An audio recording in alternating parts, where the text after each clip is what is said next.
kepala itu datang melayang. Oh, Pas di depan dia gini, kepalanya muter ke muka dia dan senyum. buntung bang. Buntung kepala doang. Senyum itu kayak Joker. Di sela-sela gang itu kayak ada yang merhatiin gue bang. Kayak ada mata gitu, kayak ada mata merhatiin gue gitu. Nah pas setelah gue tegas-tegasin ini, ternyata itu kepala buntung yang tadi, Perempuan. yang teman gue diintipin. Kepala buntung yang tadi. Pas gue udah ngeh kan, pas gue begini, ternyata itu kepala buntung itu, dia senyum. Diketok lagi 3 kali. Tok tok tok, siapa sih? Kan mulai kesel kan? Sebelah, masuk aja gitu. Kok nggak ada jawaban? Pas dia kesel kan, dia bangun, dia buka, ternyata cewek sebelah doang.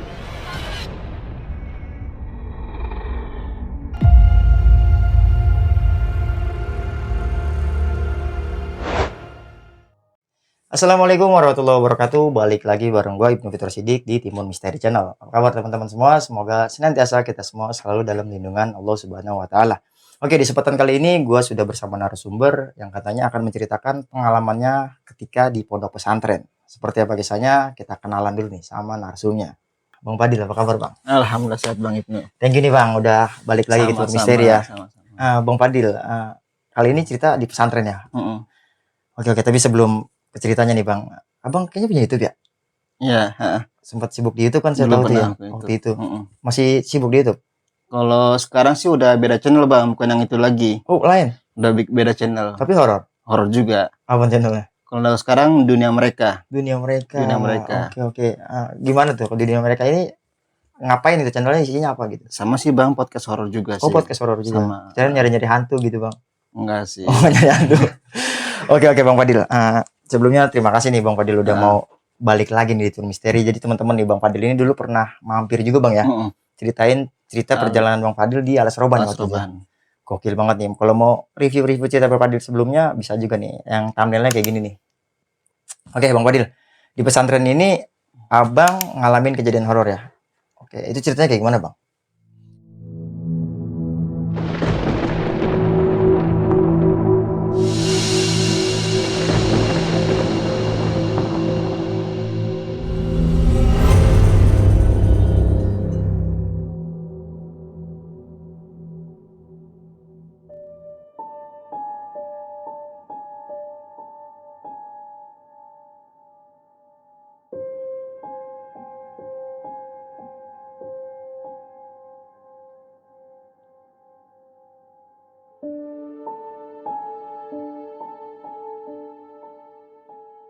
Ceritanya itu intinya tuh di pesantren itu awalnya tuh gue tuh nggak percaya Bang ada setan. Skeptis gitu? Skeptis. Oke. Karena kan ibaratnya namanya dunia pesantren Bang ya. Kita itu ya tempat islami kan, lembaga islami, itu juga kegiatan kita setiap hari kan pasti kan berkaitan sama yang agama lah. Kayak contoh sholatnya harus di masjid 5 waktu kan dikontrol, kita juga habis sholat selalu ngaji, tadarusan. Ya dengan pikiran bocah yang 11 tahun Bang ya waktu itu ya, gue mikir masa sih gue setiap hari ngaji segala macem, kok ada setan di tempat kayak gini, nggak mungkin gitu Bang. Dan ternyata setelah gue ngomong gitu mungkin secara nggak langsung menurut mereka gue itu kayak nantang. Oke. Itu akhirnya gue langsung ibaratnya kayak diteror lah, ditongolin terus menerus gitu loh. Sampai gue lulus pesantren. Berarti Gitu. panjang tuh prosesnya. Kejadiannya banyak. Oke. Nah, karena kan dulu kan di pesantren gue 6 tahun Bang. Oh, 6 tahun. 6 tahun. Itu emang banyak banget kejadiannya dari awal masuk sampai mau lulus pesantren gitu. Nah, jadi awalnya itu kan pas tahun 2008 Bang ya. Itu kan gue lulus SD waktu itu ya. Nah, orang tua singkat cerita lagi sibuk lah mikirin nih anak mau lanjut kemana SMP-nya gitu kan. Coba cari-cari SMP yang bagus di waktu itu gitu. Cuman emang karena background dari keluarga gue itu emang mondok Bang. Backgroundnya. Nah, bisa diambil contoh itu atau patokan adeknya bokap gue Bang. Jadi intinya kan bokap gue itu anak ketiga. Nah, ini abang yang paling tua yang pertama. Itu alumni Gontor. Oke. Jadi bokap itu kayak selalu berpatokan gue pengen jadi seperti Uwa, manggil gue Uwa. Itu Uwa gue itu. Udah malah awalnya gue pengen dimasukin ke Gontor Bang. awalnya. Cuman dari ibu gue nggak setuju karena kejauhan kan. Iya. Akhirnya berunding, udah kesepakatan tetap pesantren tapi harus di Jakarta supaya gampang kalau ada apa-apa kan gitu. Nah, singkat cerita tahun 2008 bulan Juli Bang, gue masih ingat. Tanggal 16 Juli 2008 tuh gue daftar pesantren di pokoknya adalah ya di masih di daerah Jakarta intinya Oke. gitu.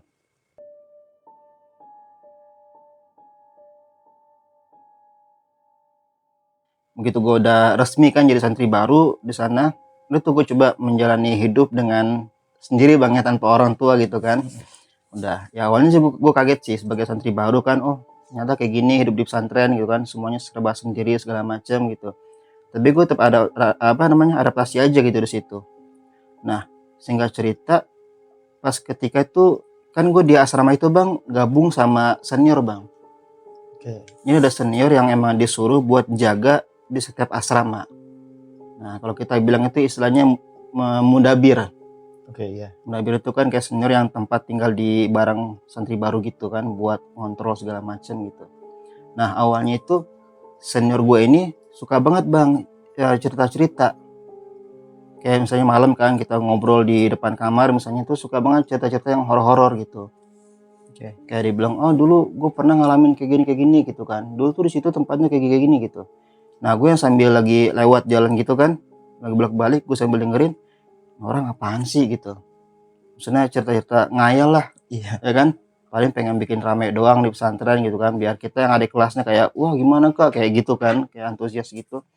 Gue nggak pernah percaya itu Bang. Gue nggak pernah percaya.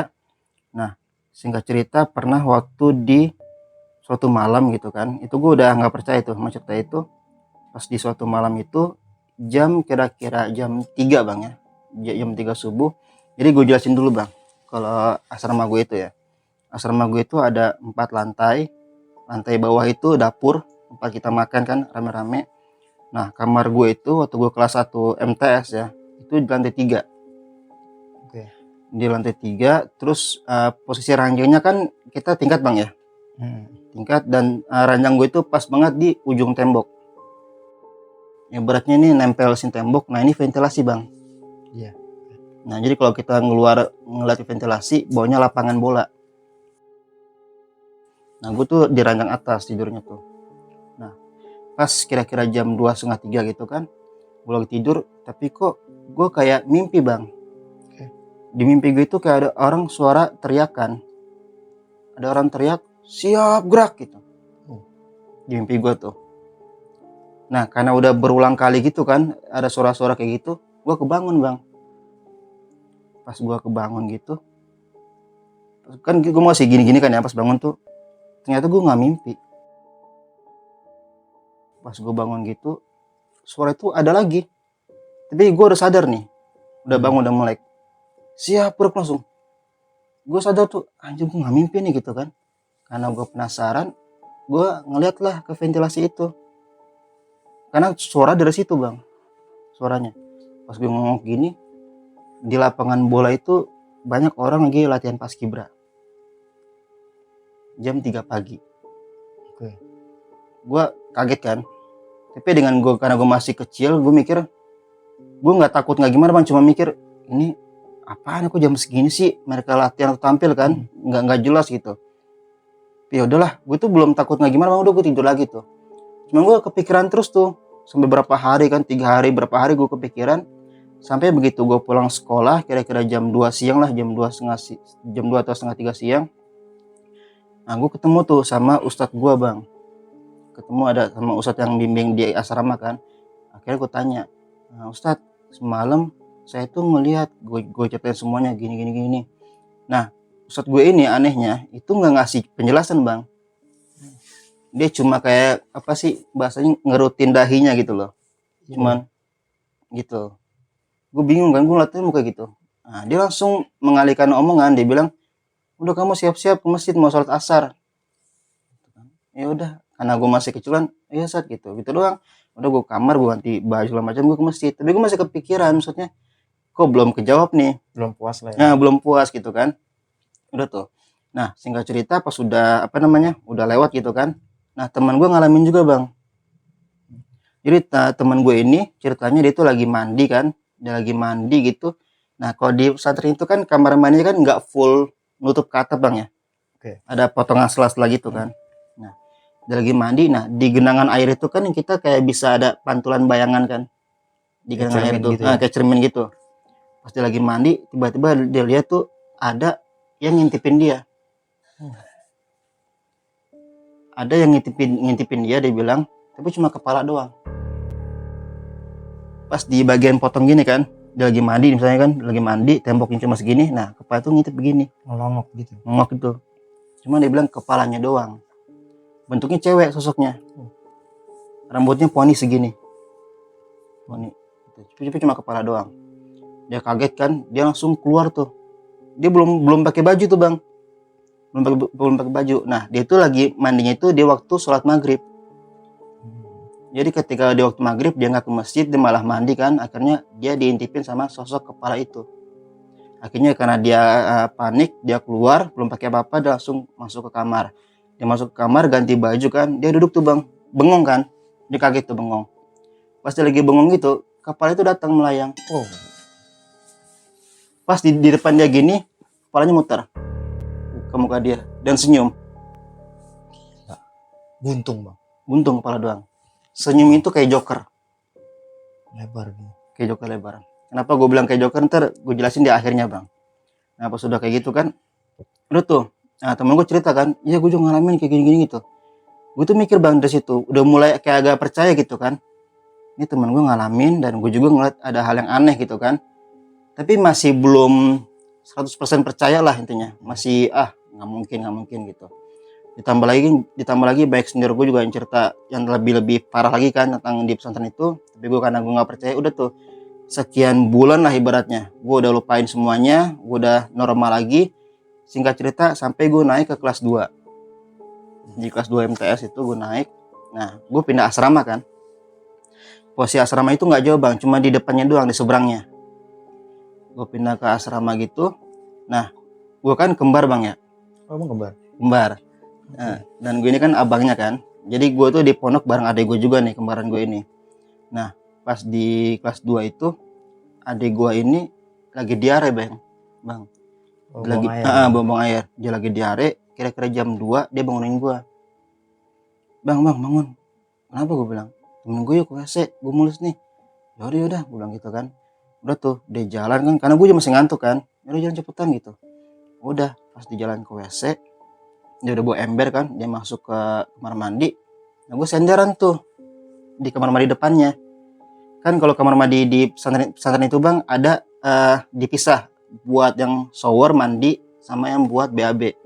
Iya. Dipisah. Yang buat BAB itu ada 10 pintu, yang buat shower 10 pintu. Jadi satu lorong itu 20 pintu. Nah dia tuh masuk kamar mandi yang paling pinggir sini. Masuk, nah pas dia udah masuk kan, karena gue masih ngantuk, gue senderan di depannya. Di depan pintu. Depan pintu kamar mandi itu. Cuman di samping sini bang, depannya sini kan. Gue sender gini sambil ngantuk begini, sambil tidur ayam lah intinya. Kok gue baru nyender begini, tiba-tiba gue dengar suara air. Kayak suara keran bunyi gitu kan, ser gitu. Terus gue langsung kaget, gue bilang, gue ketuk pintu adik gue tuh. Gue tanya, lu udah nyalain air? Belum, gue baru buka celana, dia bilang gitu. Tapi kok suaranya makin jelas tuh. Dan lama kelamaan suara itu kayak nyamber bang, seolah-olah kayak semua itu lagi mandi di situ. Oh, Kayak semua keran bunyi, kayak zzz gitu. Sampai suara shower juga bunyi. Dan yang lebih anehnya lagi, yang bikin gue merinding waktu itu, gue denger suara orang kayak lagi ngebilas pakai gayung, jelek gitu, ber gitu. ada aktivitas gitu. Ada aktivitas. Padahal di mata gue tuh kosong sama sekali, nggak ada siapa-siapa. Tapi hanya abang yang dengar. Hanya gue denger. Karena gue penasaran gitu kan, gue naik ke atas bang, ke lantai 3. Gue naik ke atas lantai 3. Itu pun gue naiknya pelan-pelan, nggak langsung lari gitu. Karena gue penasaran kan, gue naik pelan-pelan. Satu persatu gue naikin anak tangganya gitu, dan suara itu makin kenceng. Oh. Makin jelas, kayak orang lagi rame gitu. Nah begitu gue sampai ke lantai 3, itu suara itu makin kencang bang. Gue langsung disambut lagi di lantai 3 dengan hal yang sama. Kayak orang lagi buka keran, tapi nggak semuanya langsung gitu, tapi satu persatu. der der der der der gitu. Makin kenceng tuh, ada orang pakai gayung lagi segala macam, pokoknya kayak di waktu di mana santri lagi pada mandi, Bang. Iya, iya. Bener-bener rame banget di situ. Tapi di mata gue nggak ada siapapun di situ. Nggak ada orang lagi mandi, pokoknya nggak ada orang yang lagi lewat, nggak ada di situ. Sampai lantainya itu, Bang, gue colek gini, itu debunya tebel, Bang. Oh. Saking nggak ada satupun air yang netes ibaratnya tuh. Tapi di kuping gue tuh berisik. Itu sempat survei ke dalam berarti ya. Survei ke dalam, sampai setiap pintu kan gue buka. Kering gitu Satu ya. kering. Mulai dari yang WC itu kan, gue buka satu, kosong, sampai ke shower tuh kosong semua. Tapi kuping gue makin berisik, jadi gue kayak orang depresi, kedua kayak orang gila gitu loh. Kan anjir apa nih gitu loh, gue buka nggak ada, tapi kuping gue berisik gitu. Sekarang kita bayangin aja misalnya kayak kita di kamar mandi kan, nggak ada orang, kerannya ketutup, air nggak keluar, tapi suara air kenceng di situ. Itu kan aneh, Bang. Iya. Nah, gue tuh sempat depresi di situ. Nah, udah kayak gitu, karena gue ketakutan kan, gue turun ke bawah ke lantai 2. Gue bilang ke adik gue, cepetan, gue bilang gitu, gue udah ngantuk nih, gue bilang gitu kan. Dia bilang, bentar lagi. Udah nggak lama dia keluar tuh, Bang. Dia keluar, tapi begitu dia keluar dia langsung lari ninggalin gue tuh. Oke. Nah, kan dia bawa ember langsung lari duluan gitu kan. Nah, ini yang paling gue nggak bisa lupain, Bang. Pas gue pengen nyusul dia ke kamar kan, jadi itu lantainya itu ada lantai pembatas, Bang, dari lantai asrama sama lantai kamar mandi. Gue masih ingat, lantai asrama gue itu warna coklat, sedangkan lantai kamar mandi itu warna putih. Jadi kayak ada anak tangga sedikit lah buat pembatasnya kalau kita mau kamar mandi. Pas gue mau nyusul dia kan, begitu gue udah ngelewatin, pas kaki gue ini udah nempel ke lantai asrama, Bang, ya, yang warna coklat itu, set, baju gue ditarik. Itu jelas ditarik, karena gue ngerasa nih baju ini lepas dari badan gue belakang gini, tarik tek gitu kan. Nah, gue mulai panik tuh, Bang. Gue keringet dingin di situ. Gue coba begini, nggak bisa. Keras. Semakin gue ngelawan, ini makin kencang begini. Awalnya pelan makin doang sakit gitu kan. Tapi dia makin kencang. Gue makin coba lari gitu kan. Makin kencang dia nariknya. Sampai kalau mau tahu, sampai gue tuh sprint di tempat. Lari di tempat. Gue ngeliat, Bang, kaki gue tuh begini-gini, lari, tapi nggak maju. Karena dia kencang banget kan nariknya kan. Nah, sudah kayak gitu, gue udah merem kan, gue sambil baca doa tuh, Bang. Pokoknya semua doa gue baca, sampai doa makan gue baca tuh. Karena gue panik kan. Pokoknya yang berbau Arab lah gue baca apa aja gitu kan. Tapi nggak lepas-lepas, Bang. Nah, ini yang paling gue inget banget sampai sekarang. Ketika gue udah pasrah kan, gue udah mau nangis itu, pokoknya udah panik. Akhirnya gue lemes, gue capek juga kan, gue udah lari nggak jelas gitu. Kaki gue diem gini, gue merem.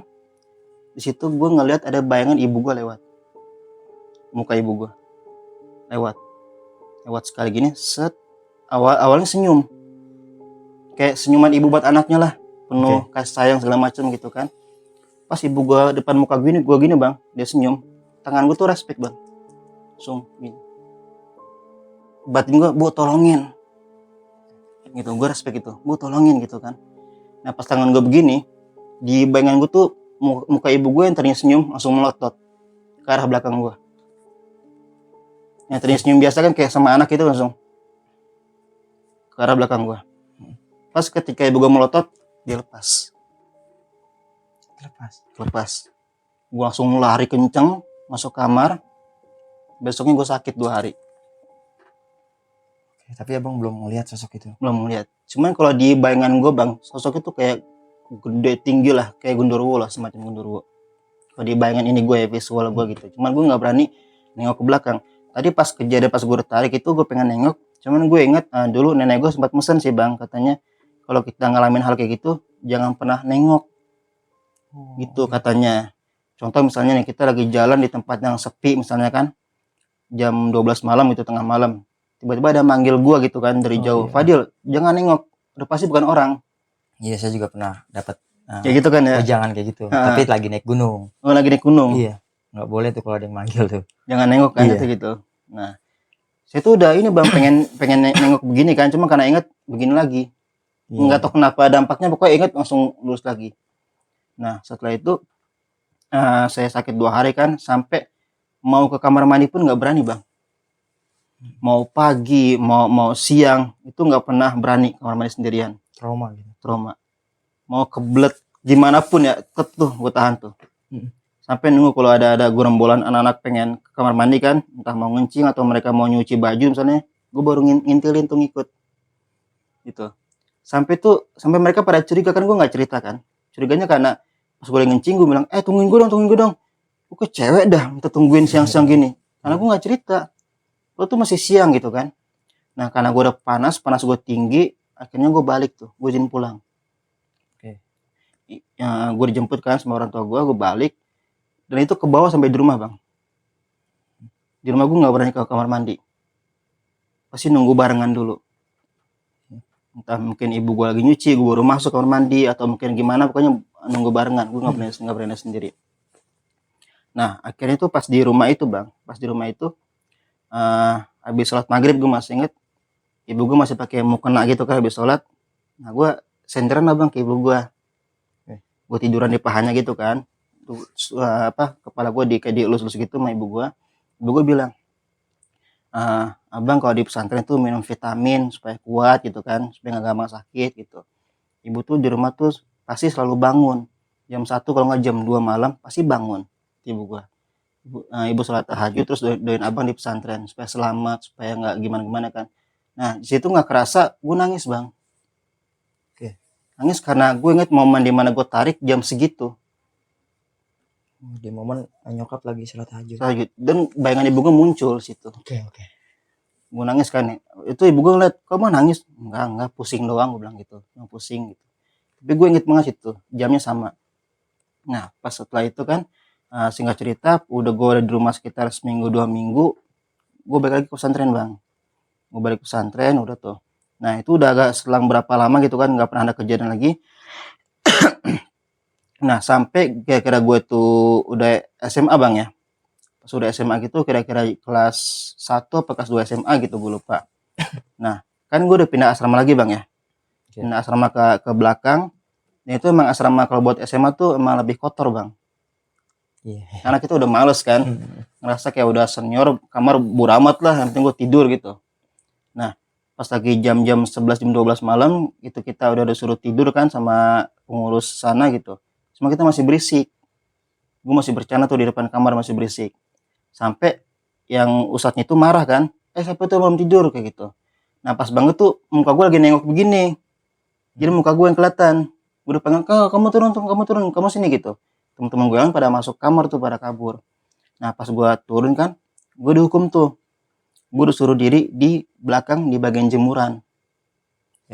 Ya udah kamu nggak usah tidur sekalian, kamu sampai pagi kamu diri di situ di jemuran gitu kan. Udah tuh gue diri tuh. Teman-teman gue sih pada ngetawain doang gitu kan. Gue diri aja tuh.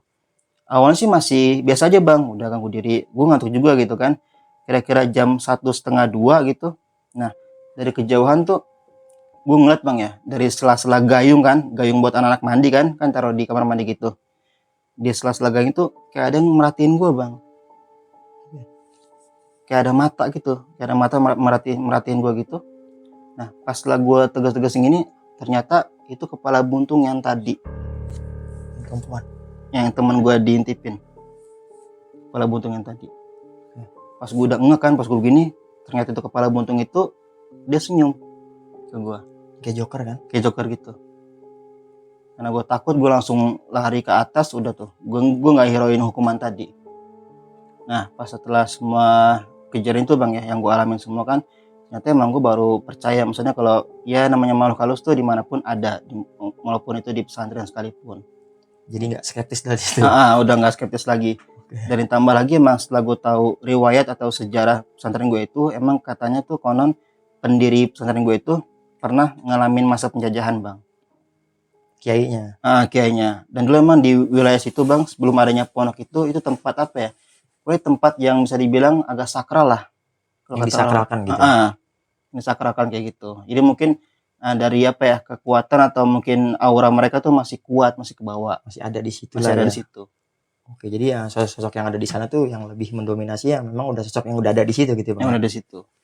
Oke. Jadi pengalaman abang ini nggak akhirnya gitu, walaupun banyak kejadian-kejadian horor tapi lulus bang ya. Lulus juga. Alhamdulillahnya lulus ya, 6 tahun di sana 6 tuh. tahun. Oke Bang. Abang nggak bisa nyepil lokasinya Bang ya? Lokasinya ya boleh deh dikit deh. Iya dikit spill kali Bang. Spill dikit. Iya. Lokasi Jakarta Selatan. Oh di daerah Jakarta Nah. Selatan. Oke. Berarti ya, di sini juga bukan berarti kita ntar jadi di spill gini jadi orang nggak pada mau mondok, bukan Enggak, Bang ya. Tapi bagus sih Bang. Jadi kita ngambil hikmahnya di sini gini. Ya kita ngadepin, maksudnya jadi adrenalin lah buat santri-santri ini yang lagi mondok, ngadepin yang kayak gitu ya. Itu sebenarnya bisa jadi pelajaran gitu kan. Kita hadepin kan. Namanya kita dari yang di rumah punya karakter begini, ketika di pesantren kita mandiri. Ya berarti hal yang kayak gitu juga harus kita hadepin itu. Bukan berarti kita jadikan kita takut sama hal-hal seperti itu gitu ya. Kalau menurut saya sih ya nggak apa-apa, kita ambil pelajarannya ya. Nanti ketika kita mandirinya pun kita bakalan jadi, karena memang di pondok pesantren ini nggak cuma ilmu agama yang kita pelajari gitu kan. Ya, dari segala ilmu di sana lah keadaannya gitu kan.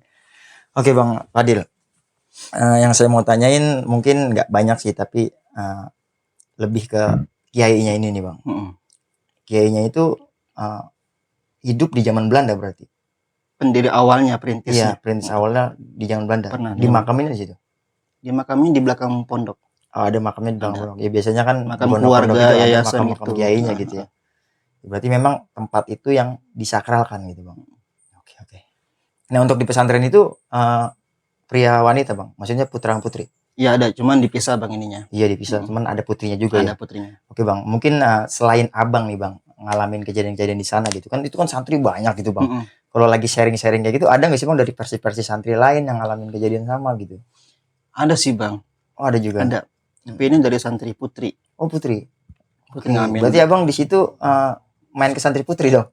Enggak. Diam. Enggak itu. Kalau main kan beda cerita itu. Beda lagi itu. Enggak, Abang dapat ini dia cerita aja gitu. Cerita. Informasinya gitu. Intinya nyebar lah Bang ya. Oke. Nyebar ke orang-orang itu.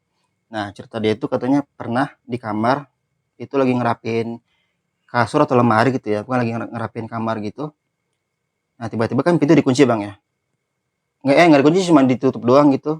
Nah, ada yang ngetok-ngetok Bang. Oke. Tok gitu. Dia nanya kan, siapa gitu. Nah, terus dijawab sebelah, dia bilang. Ya udah masuk aja gitu, kata sisa santri ini. Udah tuh dia ngelanjutin lagi, dia rapin kamar, diketok lagi Bang, 2 kali. Tok. Siapa? Sebelah, masuk aja. Karena dia pikir sebelah itu teman kamar sebelahnya. Iya. Sampai nggak dijawab lagi Bang. Diketok lagi 3 kali. Tok. Siapa sih? Kan mulai kesel kan? Sebelah, masuk aja gitu. Kok nggak ada jawaban? Pas dia kesel kan, dia bangun, dia buka, ternyata cewek sebelah doang. Sepotong. Nggak salah kan, dia bilang sebelah doang. Oh. Dia langsung pingsan. Itu langsung rame. Pingsan itulah yang bikin geger ya. Bukan Abang yang semata-mata masuk ke santri putri gitu. Enggak lah, gue lagi cerita gitu. Ntar dihukum lagi, bukan hormat sama bendera. Bukan bendera partai.